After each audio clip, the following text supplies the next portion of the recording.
Hi everyone, Roy Shepard here, and today we're going to ask if holstering a weapon with a round in the chamber or not. Which is better for EDC or during an emergency?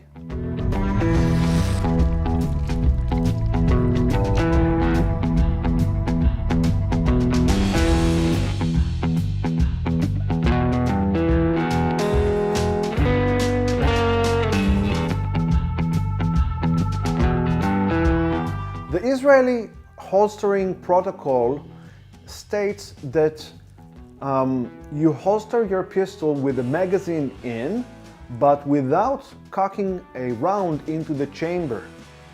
When you recognize and lock on your target, check the target background, and you're ready to fire, only then you draw the pistol, cock a round into the chamber, and only then point towards center mass and release the first round. The American protocol states that you cock the pistol with a round in the chamber before holstering your pistol, and then you carry your pistol with a round loaded in the chamber with the safety engaged, and while recognizing your target and the target background, we draw and from the chest pointing straight toward the target's center mass and releasing the first round. Which is better? In this video, we decided to test it out and see which protocol is better for both EDC and during an emergency. Since the IDF recruits usually young adults at the age of 18, giving them firearms, they required another level of safety. That being, never carry a firearm with a round in the chamber. American military experts and various first responder agencies have decided that the few seconds saved by having your firearm cocked with a round in the chamber is going to save lives. Unfortunately, the leading cause of firearm accidental discharges is a carelessness around a loaded firearm, mainly pistols, since they are smaller and much easier to misuse.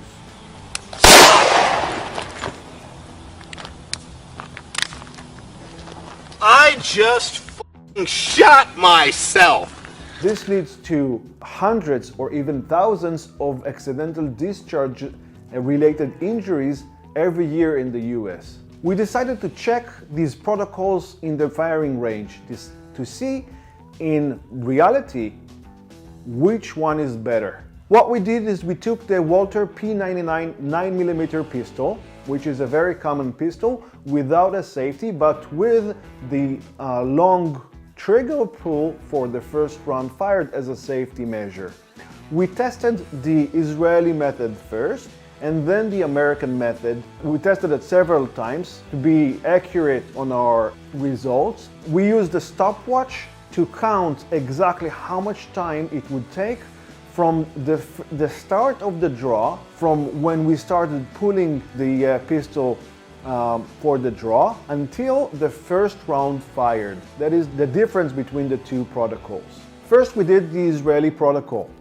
And what we did is loaded the pistol with a full magazine and waited for a go order which came randomly. Once the go order was shouted, we drew the pistol, cocking the first round into the chamber and immediately pushing the pistol forward, pointing toward center mass and releasing 2 rounds into each of the 3 targets in front of us. Go.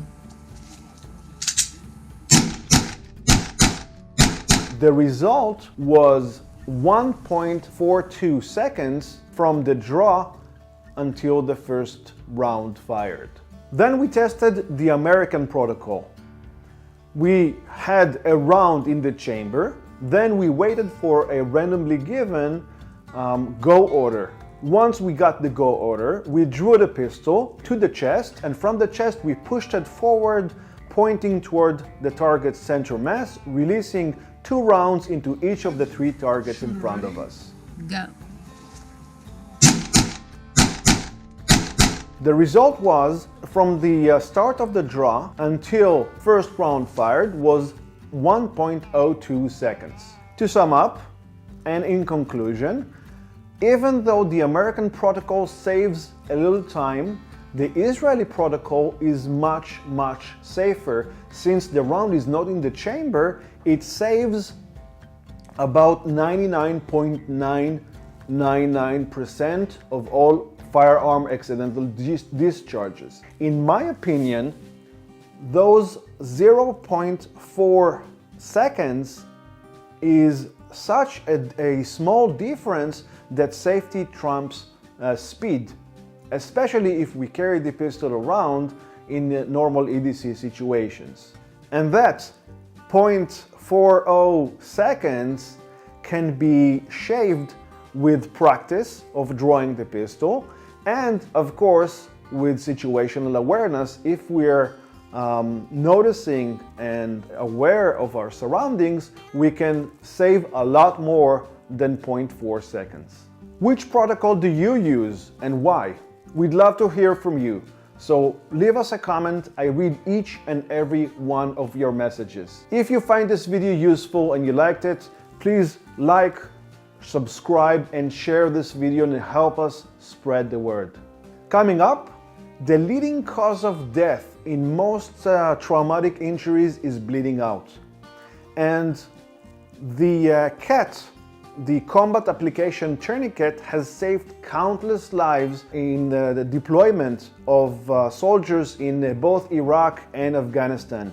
They went out into action wearing the CAT tourniquet on their limbs and used it when they were injured with massive bleeding in one of their limbs.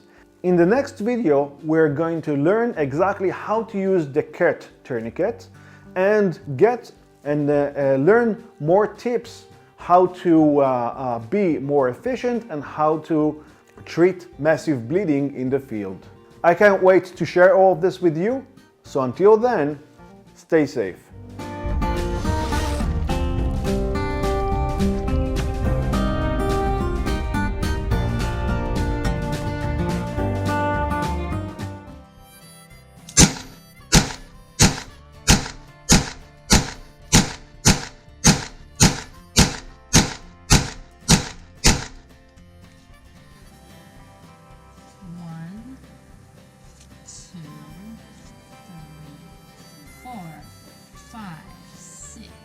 Seven, 8, 9, 10, 11, 12, 13.